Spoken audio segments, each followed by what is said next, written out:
Hey everyone, Bancroft here with another exciting episode of Attack on TCG. And today, we're doing Dragon Ball Super. Well, I'm always going to say that until the My Hero Academia cards come out. So until then, Dragon Ball Super. And if you're a fan of the show or even the card game, hit that like button and subscribe button for more of this content. We bring out 2 deck profiles a week, 1 duel a week. We are shifting over, coming soon, to doing 2 duels a week. We'll solely be featuring 2 profiles, so the second duel will probably be like older decks facing off different decks that we haven't come across yet, or even tried pairing. But that's not why you're here. You're here for a profile, not just any profile, but the profile for Pilaf's Tiny Maidens. And the reason I call it that, though, is because I had the Pilaf leader, which goes into the Tiny Warrior Son Goku, and it plays the Maiden Squadron cards. So exciting, right? Alright, so let's get started with the leader. And of course, as you guys saw when I flipped it over, it is the cool Happy Holiday one that you get from like the gift box. They brought it out, I think, like a couple weeks ago. But, alright, Pilaf himself. With this particular deck, you want to go second. So you're hoping for that low roll if you're doing a high roll type thing. So, once per turn, this is his auto effect. When one of your battle cards attacks, it gets a 5,000 power boost for the duration of the battle. Then choose 1 Dragon Ball from your life or deck and add it to your hand. And then, of course, shuffle whatever you search. So if you search your life, you gotta shuffle your life. If you check your deck, you gotta shuffle your deck. But you only get 1.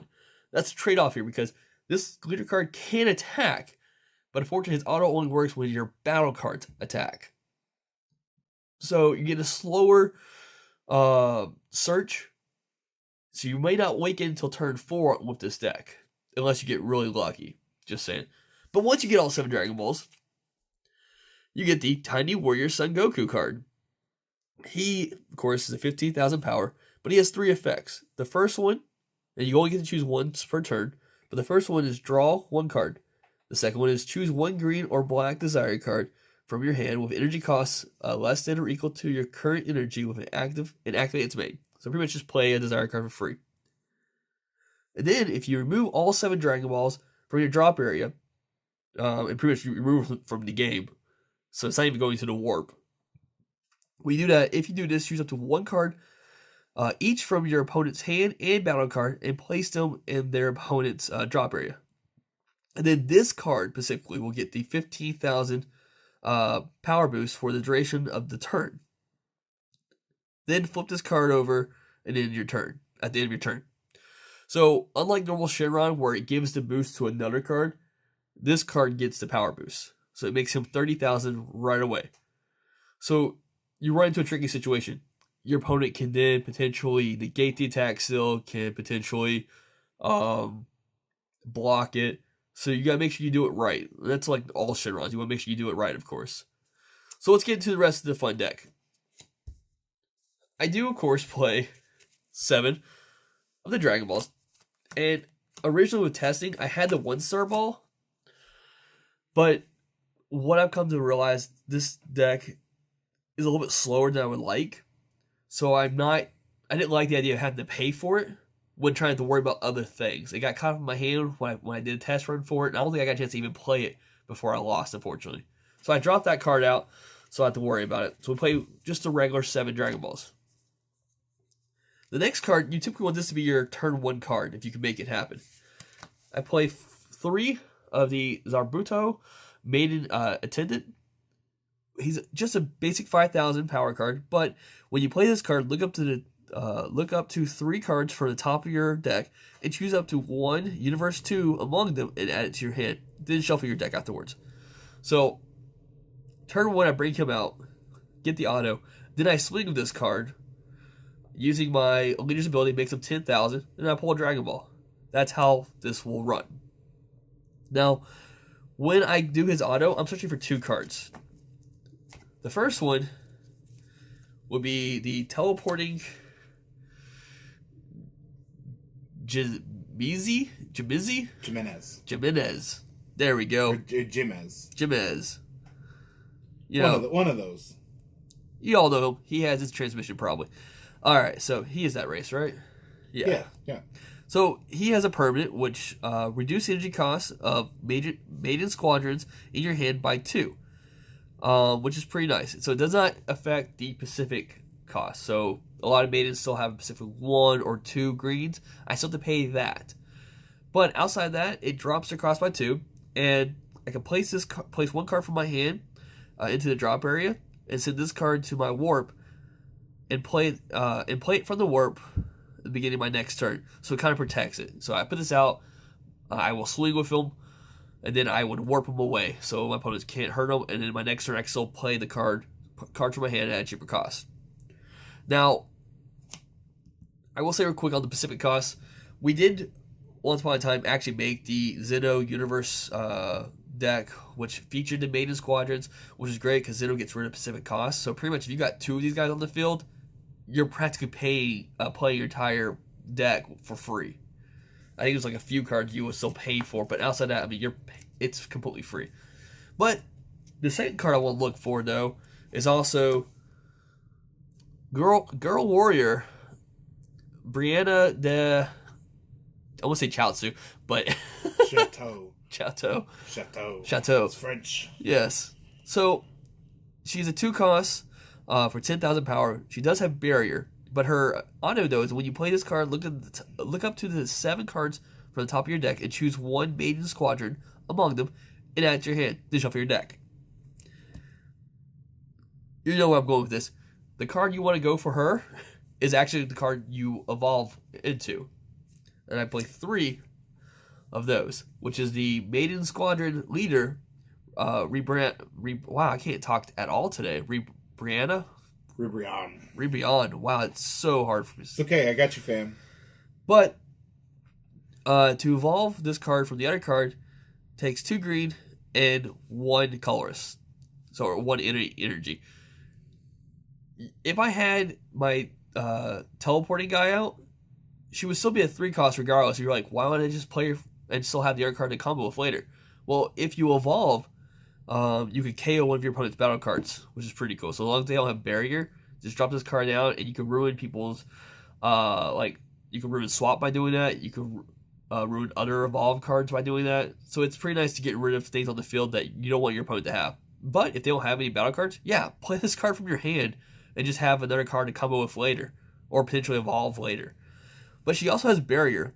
But her second effect, which is an auto, is that when this card attacks, if you have Kakusa and Rosie in play, choose up to 2 cards from your opponent's hands and place them in the drop area. So, of course, you do play those. So you kind of want to, if you can, bring her out, KO your opponent's card, wait till your next turn, because by next turn it should be turn 4.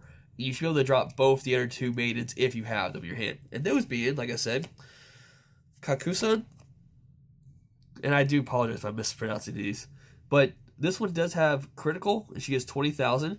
But her permanent, though, is that when I have Ribiana and Rosie in play, this card gains double attack. So it's a crit with double attack if I have all 3 of them out. So your opponent will most likely negate, combo, or whatever they can not to get hit by that. That's pretty powerful. And the second one is Rosie. And she is your 20,000 blocker, which is pretty nice. And her effect's that if the other 2 Maidens are out, I can switch this card to active mode at the end of my turn. So I can swing with her, and then pass her turn, and she goes back to active. So it's a nice little blocker for me. And if you get more than 1 out, there you go. That can help you keep a lot of stuff away. So let's go back to the leader for a second, because there's one more card that evolves, and I do play that, which is the Transformation Complete. It's an EX evolve, so it takes 1 green, and pretty much once I evolve it, it has double strike, which is pretty awesome. But when you play this card with evolving it, placing it on top of this squadron leader, which I do, I switch it to active. So on the turn before, I'll have her out, and let's say her. And I'll swing of all 3.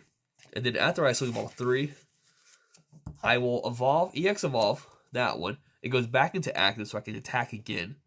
And then, when this card attacks, choose up to 2 cards in your opponent's hand and place them in their drop area. So the great thing about that, then, is that potentially, if everything works accordingly, you should be able to swing to your opponent, make them discard 2 cards. Then pay 1, EX evolve, and then attack again. This time double strike, but you also get to remove 2 more cards from your opponent's hand. So that's 4 cards they can lose in 1 turn just because of this. Now, I will say, if you're not careful and your opponent's not defeated yet, they're going after this card next turn or trying to take you out. Because one more attack like that, they probably wouldn't like. So, this being a Shinron deck, we do play 2 of the figure. That Shatter Hollow is so hard to see sometimes. So, the figure Majesty, which is the 4-cost Shinron, which can attack. But, once per turn, as long as you have 5 cards in your drop area, you can draw 1 card and choose either make 2 of your energies active, choose 1 battle card of energy cost 2 or less from your drop area, play it, or choose your leader card or one of your battle cards and it gains 5,000 power with crit. So if you're going for that final push and you're able to get your leader Goku, Tiny Warrior, the 30,000, you might give him crit as well. So and also another 5,000 push. So it's just something else. If you're trying to get that final push in the end, go for that. So I mean, it's pretty basic. I mean, he can attack, but he gives you energy, which is pretty nice. I do play 1 of the 5-cost version, which is the Wish Granter.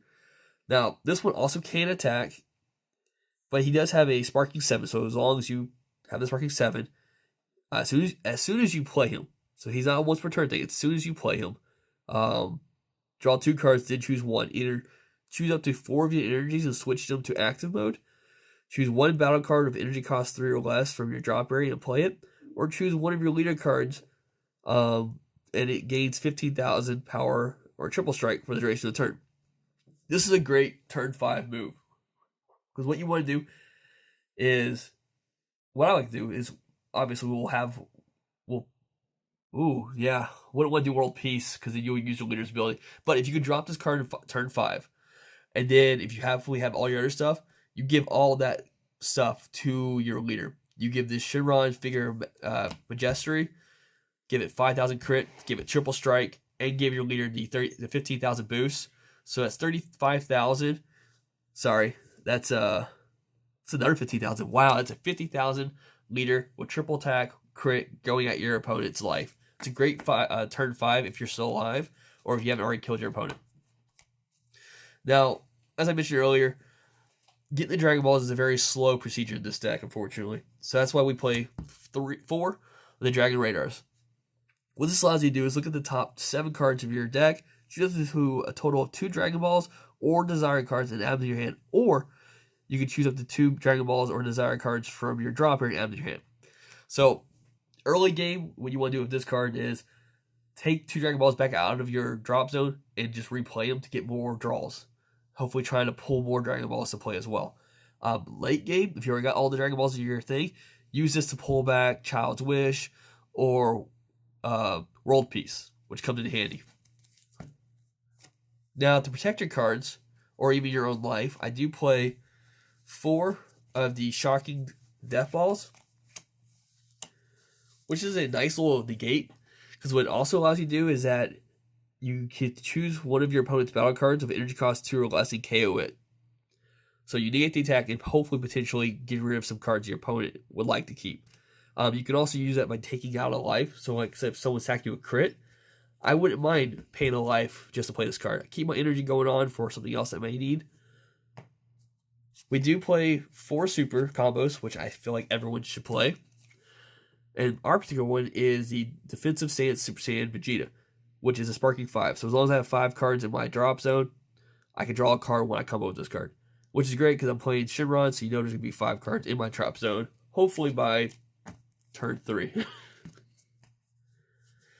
Now, if my Maidens have died, I currently do play 2 of the Maiden transformations, which is a 4 cost, but it allows me to choose 2 Maidens with energy cost of 4 or less in your drop area and play them. So kind of similar to World Peace, I may combo with my Maidens just to play this card later down the road. I'm actually thinking about taking these out for a, what's that Bulma card? Dangerous Journey? The pull of Dragon Radar. The Dragon Ball. Like, a way of searching more Dragon Balls. Oh, it's just the one drop Bulma from Set 5. I don't remember what she's called. She's black. But she allows you to take a Dragon Ball out of your deck and put it in the drop zone. Just because what I've seen so far, this is a very slow pull. And that would help out a lot if you get her turn 1 instead of dropping her. Pulls out an extra Dragon Ball out of your deck. But for right now, these may be free energy, or it could just be a good way of refilling my field in case I get Column or something. But I do play also to the Child's Wish, which is the Desire card, which allows you to bring back a battle card with a power of 15,000 or less and energy cost 3 or less. So that's a good one to bring back my teleporting guy, or even potentially bringing out like the early forms of Rubiana, which was using Girl Warrior form. But I also play 2 of the World Peace, which as long as I have 4 energy, I can bring back for free if I use my leader's ability. I can bring back any of the other maidens to the field, which is pretty nice in case I want to get that triple combo out there with Rubiana's evolved forms. And using Dragon Radars, I said I would pull these back to my hand so I can constantly use these until I get to a point where I don't need to. But for right now, that is my Pilaf's Tiny Maiden deck. I like it a lot. Like I said earlier, I feel like it's a little slow. A lot of things I would like to change on it. And hey, if you got any comments you like to see changed on this deck or things you think would improve it, put it in the comments below. I'm going to go ahead and say it next week, though. I will be doing the red Pilaf leader because I want to finally use those mechs. I feel like they're useless, and I've never seen a single person use them in our locals. But you know what? I like making fun decks, so we'll see what happens. And until next time, everyone, thanks for tuning in. And like always, hit the like button, hit the subscribe button. And check out our other shows. Like I said, if you're a fan of D&D, check those out. If you're a fan of beer reviews, check those out. Pretty soon, we're starting to get the development of doing the Attack on Kitchen and the Making of a Hero. So, until next time, laters.